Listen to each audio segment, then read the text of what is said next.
रघु और माला की शादी को 1 साल हो चुका था, लेकिन रघु माला की हरकतों से पिछले 6 महीने से बहुत ही ज्यादा परेशान था। माला, इतने पैसे मैं तुम्हें कैसे दे सकता हूँ? अभी अभी मैंने मेरी नई दुकान शुरू की है और ज्यादा कमाई कर भी नहीं पाता हूँ माला। कहाँ से लाऊं पैसे? वो सब मुझे नहीं पता, बस मुझे पैसे चाहिए और मैं आज शॉपिंग के लिए जाना चाहती हूँ। मुझे शहर जाना है और नई साड़ियाँ खरीदनी है। पैसे दो मुझे। पिछले 6 महीने से तुम्हारे व्यवहार में बहुत बदलाव आ गया है। ऐसी क्या बात हो गई है जिसकी वजह से तुम इतनी रूठी रूठी रहती हो माला? तभी वहाँ रघु की माँ शांति आ जाती है और वो बहुत ही ज़्यादा गुस्से में थी। अरे बेटा, इस बड़े घर की नकचड़ी लड़की से शादी की ही क्यों तुमने? आए दिन बस ये झगड़ा ही करती रहती है। पता नहीं इसके दिमाग में क्या चलता रहता है। पहले तो ये बहुत अच्छे से रहती थी हमारे साथ, पता नहीं पिछले 6 महीनों में क्या हुआ है इसे। गुस्से में रघु वहाँ से चला जाता है। सुनिए माँ जी, ये फालतू की बातें करना बंद करिए और खाना बना दीजिएगा। मैं बाहर जा रही हूँ, आज मेरी किटी पार्टी है। तो आज की हमारी कहानी है चंपारण नाम के एक छोटे से गांव में रहने वाले रघु की, जिसकी एक छोटी सी दुकान थी और उसी से वो अपना घर चलाया करता था। और रघु भैया बताइए, कैसी चल रही है आपकी शादीशुदा जिंदगी? सुना है रोज बड़े झगड़े होते हैं आपके घर में, पूरे मोहल्ले में आवाज आती है। अरे भाई, क्यों मजे ले रहे हो मेरे? पहले ही बहुत परेशान हूँ अपनी बीवी से और तुम भी आ गए यहाँ मेरा मजाक बनाने। चले जाओ यहाँ से। अब तो ये रोज की बात हो गई थी। लोग आते थे और रघु के घर के झगड़े का बहुत मजे लिया करते थे। वहाँ दूसरी ओर रघु की माँ खाना बना बना के बहुत ही ज्यादा परेशान हो चुकी थी और उसकी बहू थी माला, जो कि काम ही करवाती रहती थी। माँ जी, खाना बन गया हो तो जल्दी से मुझे दे दीजिए, बहुत ज्यादा भूख लगी है, फिर मुझे किटी पार्टी में भी जाना है। अरे आग लगे तेरी इस किटी पार्टी को, मुझे क्या तूने नौकरानी समझा है? रोज खाना बनवाती है मुझसे। हाँ तो आपने खाना ही तो बनाया है, बाकी तो काम कुछ करती नहीं हो आप। सारा दिन बस बैठ के टीवी देखती रहती हो, कुछ काम भी कर लिया करो कभी कभी। माला की ऐसी बातें सुन के उसकी सास शांति बहुत ही ज्यादा आग बबूला हो जाती है। अरे क्या हो गया है तुझे? पहले तो तू बहुत अच्छी रहती थी, पिछले 6 महीनों में तू ऐसे बर्ताव क्यों कर रही है हम लोगों के साथ? आपकी ये फालतू बातें सुनने के लिए मेरे पास टाइम नहीं है, मुझे देर हो रही है और ये फालतू बकवास मेरे साथ तो मत किया कीजिए और अपने काम से काम रखिए सासू माँ। ऐसी जली कटी बातें बोलकर माला वहां से पार्टी करने चली जाती है। हाय मेरी किस्मत, सोचा था अमीर घर की पढ़ी लिखी लड़की लाऊंगी तो जिंदगी भर ऐश करूंगी, यहाँ तो मुझे ही काम करना पड़ रहा है। हे भगवान। शाम को रघु थका हारा अपने घर आता है। रघु घर आता है और माला को ना देखकर उसे आवाज देने लगता है। पता नहीं ये माला कहाँ रह गई है।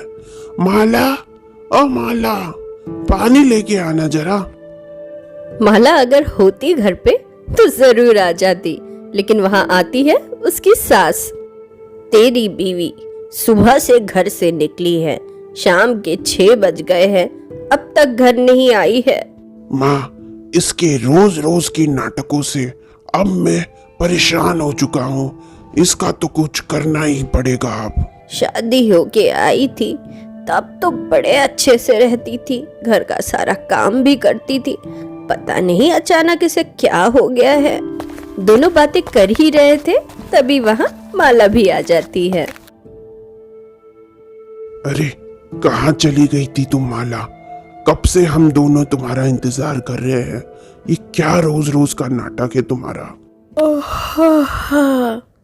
बहुत नींद आ रही है मुझे, अब मैं जा रही हूँ सोने। खाना मैं खा चुकी हूँ, फालतू बातें करके मेरा मूड मत खराब करो। बड़ी आई हमें कहने वाली, मूड मत खराब करो। अरे कुछ बात करो तो भाग जाती है। बिना उन दोनों की पूरी बात सुने माला वहां से निकल लेती है। दोनों माँ बेटा खड़े खड़े बस देखते ही रह जाते हैं। एक दिन की बात थी, माला ने अपनी सहेलियों को घर पे इनवाइट किया था।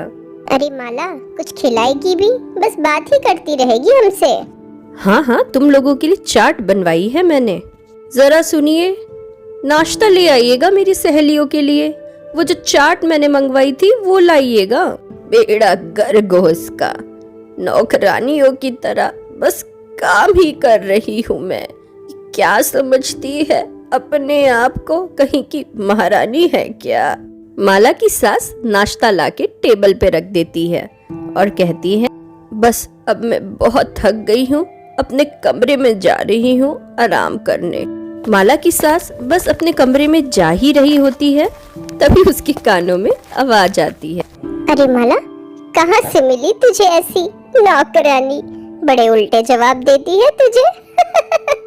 माला की सास के कानों में जैसे ही आवाज पहुंचती है, वो गुस्से में आग बबूला हो जाती है, फिर भी बिना कुछ कहे चली जाती है। आग बबूला हुई रघु की माँ उसके घर आते ही उसे सारी बात बताती है। ये क्या कह रही हो माँ? आज तो इसे सबक सिखा कर ही रहूंगा मैं। तभी माला भी वहां आ जाती है। तेरी हिम्मत कैसे हुई माला? मेरी माँ तेरी नौकरानी है क्या, जो अपनी सहेलियों के साथ मिलके उनका मजाक बना रही है? अच्छा, तो मेरा मजाक बहुत बुरा लगा, और आप दोनों ने जो मेरे साथ किया उसका क्या? बोलो। माला की बातें सुनकर दोनों हक्के बक्के रह जाते हैं। चलिए जानते हैं माला किस बारे में बात कर रही है। अरे बेटा, 6 महीने हो गए हैं, लेकिन इसके घर वालों ने दहेज के नाम पे एक फूटी कौड़ी नहीं दी है। हाँ माँ, मैंने भी सोचा था अमीर घर की लड़की है, पढ़ी लिखी है, कुछ ना कुछ दहेज तो ला ही लेगी। कम से कम मोटरसाइकिल ही दे देती। हमने मांगा नहीं तो इन्होंने दिया नहीं। हमारा तो पूरा प्लान ही चौपट हो गया। मेरे एकलौते बेटे की शादी करवा के फंस गई मैं तो। इसलिए अब मैं इससे पूरा घर का काम और सब कुछ करवाया करती हूँ। उस दिन माला वहाँ सब कुछ सुन लेती है और उन दोनों को सबक सिखाने का वो ठान लेती है। अब बताइए माँ जी, आप दोनों ने जो किया क्या वो सही था? आप दोनों को सबक सिखाने के लिए ही मैंने ये सब नाटक किया। बहू, मुझे माफ कर दे, दहेज के लालच में ही मैंने तुम्हारे साथ ऐसा किया। माला, मुझे भी माफ कर दो। अपनी माँ की बातों में आकर मैंने भी बहुत गलत काम किया है। दहेज लेना और देना दोनों ही जुर्म है। मुझे माफ कर दो माला। देर से ही सही, लेकिन माला के ससुराल वालों को अपनी गलती समझ आ चुकी थी।